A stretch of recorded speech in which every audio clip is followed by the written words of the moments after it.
Have to rest.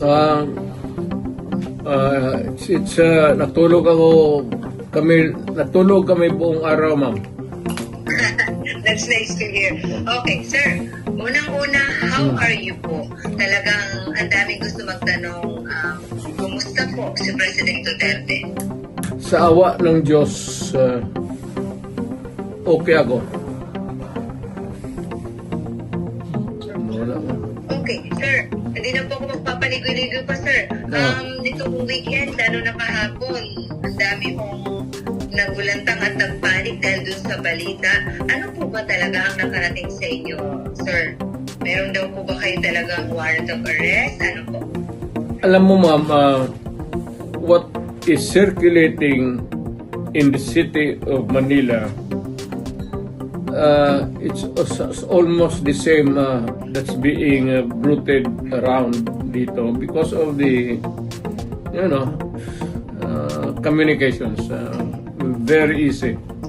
As a matter of fact, it's almost instant. Ilang segundo lang.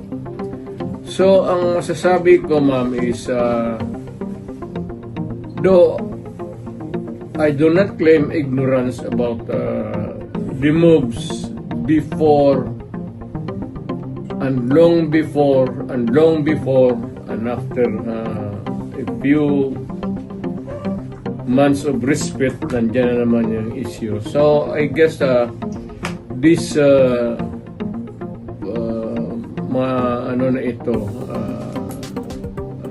issues, I would call them, would hound me until the dying days of my life. Okay, so ano to, sir? So they won't really stop. Again? So talagang hindi sila titigil, sir? No, as I remain, mainly if I remain to be a politician all the year round. But it might simmer a little bit down the line. Siguro pag hindi na masyado ako active. But for as long as I am there in the political arena of the Republic of the Philippines, I would be a constant, not really issue, but a good copy for whatever I say or whatever I do, and what happened yesterday and what will happen tomorrow. Alright. Ganon eh. Sir, okay, sir, does this bother you, sir? Itong mga naglutangang information na meron ng warrant sa inyo, warrant of arrest? Alam mo, ma'am, sa totoo lang, I have been in politics for almost nearly 30 years. Been mayor, lahat ng klaseng issue. Firstly, as vice mayor, congressman, then as president. Hindi ko naman siya nasabi minamaliit ko. Pagyayabang yan eh. But it's almost an day in, day out, month long, year after year.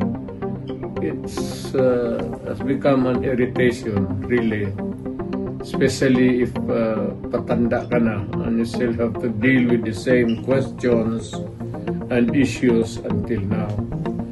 Pero I take it as part of my political life. Kasi nandyan ay early on nagpasok ako sa gobyerno as a prosecutor that verily as early as ilang taon lang pumasok na ako sa politika. Okay, sir, kung sakali nga po na meron at kayo ay masumot po, will you appear? Again, If ever na meron na po talaga, kung talagang totoo nga itong warrant of arrest na mga lumutang, kung sakaling meron niya talaga, what's your plan po? Will you appear kung sakaling ipasumot po kayo, sir? I would say that not really appear on non-appearance, but I will deal with the problem directly, frontally. as a lawyer. Gagamitin ko na yung pagka-abogado ko. Okay, sir. So far as to say that you have been prepared for this po, Mr. President? For the longest time. For the longest time since, as far as I can remember, maaga ako ng ilang years early on, so that would be around siguro, put it lightly, mga first 5 years, first term, second term, nandyan na yan. So, I have learned to deal with the problem directly, frontally, and walang pasikot-sikot. Alright. I have been very frank all these years. Alright. Okay. Sir, aside from this po, sir, meron din pong ipinal sa iyo sa DOJ na inciting to sedition. Unang-una, what's your take on this po, sir, na kayo po ay napailan ng ganito, sir? Is it the sedition ngayon? That's different, sir. Aside from ICC, sir, meron din po, di ba, sir, may pinal din po sa inyo inciting sa DOJ? Inciting to sedition? Wala akong alam yan. Ngayon lang. Alam ko na may plano na idemanda ako, pero specifics ngayon ko lang nalaman. Yun naman sa ICC, matagal na yun. Whatever course it might turn to, I am ready for it. Kasi dumaan ako sa trabaho ko, ma'am, as an appointed elected official of the Republic.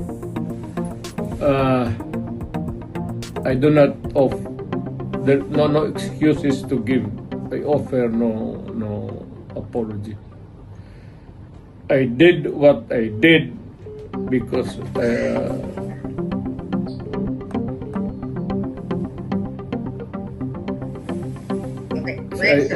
to continue, I said I did what I had to do kasi trabaho ko at ginawa ko. Whether or not it would run me down or push me up,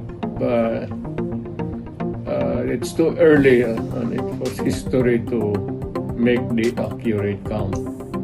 I do not want to judge myself, except that I answer the problem, the questions, whenever it crops up.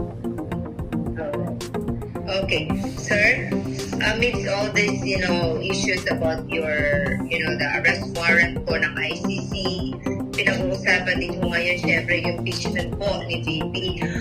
Is it true that are you really going to join his defense panel, Mr. President?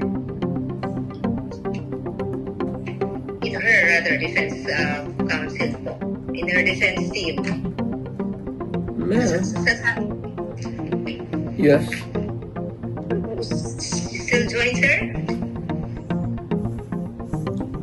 Pero Yes. you want the defense, the lead counsel anymore, sir?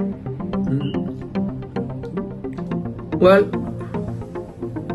I will deal with the multiple problems as they come along, and there will be a lot of them. But the basic issues remain the same. Alright. Sir, nakapag-usap na po kayo ni VP? She was beside me a few minutes ago after dinner. Alright. That's good to hear you had dinner together. Sir, ano pong pinayo niyo sa kanya, sir? If there's any po. Na pag nawala ako sa political scene, either natanggal ako o namatay ako or whatever, for any reason, sabi ko sa kanya, hiningi ko na sa Pilipinas na tulungan ka pagdating ng panahon mo. At tumakbo ka ng presidente. At continue. Hindi ko hinarang yan, ma'am. Ngayon na lang. Of late. Because I think I'm pretty with this kind of problem pa ulit-ulit. Sabi ko, sige, sundin mo na for all the unanswered issues, ikaw na ang magpatuloy ng sumagot. At kung mapresidente ka man, sundin mo lang yung style ko at okay ka. Huwag kang matakot, sabi ko, makulong ka. So did you say sundin ang style mo? Oo. Anong particularly, sir, ang style ni PRRD ang gusto niyo makuha po ni VP Sara para okay talaga? You cannot change the Philippines overnight into a trouble-free country. But you can minimize the misery of the people in the hands of the oppressors and the criminals and all.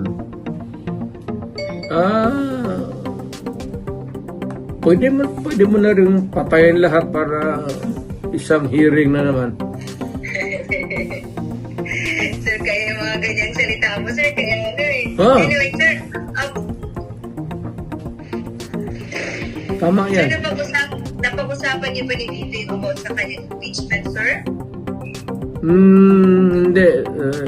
Hindi naman naniniwala yung babae niya ng payo. At saka hindi naman interesado yan kung ma-impeach talaga siya o impeachment proceeding. The trial itself, you should not worried a bit. I don't know, but makita mo naman yung sa karakter ng babae na yan. It's totally indifferent yung mga problema na yan. I mean, she can always respond. But as always, she has been responding to me. Well, I can always transfer to a new life, a new beginning. Ganon yan siya eh. So, pagka ganun kausap po ang tao, hindi mo mabigyan ng payo. What for? Hindi naman nakikinig. Okay. Sir, what made you change your heart? Kasi alam namin nung una, lagi niyo pong dinidiscourage yung mga Inday na wag talagang tatakbo kasi you've been there. Alam niyo, ayaw niyo siyang mahirapan. What made you change your heart and mind and now you're convincing your daughter to run na po for president? Why the change of heart po? Para yung she truly loves her country. Dapat gawin niyang gawin. At this time, at this point in time, when paalis na ako at patanda na, at maybe soon, so sooner than expected, I will make my exit as a politician. And then how did she respond, or what was her reply po to you, sir? I think si Inday has become a political animal. Kasi lolo niya for the longest time governor of Davao province yung isa pa. Parang pumasok na sa subconscious level niya yung politika. Tapos ako, tagal ko pa. Okay. Sir, may I just go back po doon sa ICC, nung pumutok po pala ito kahapon, sinabi po ng Malacanang na nagre-ready po sila for any eventualities. Meron na po ba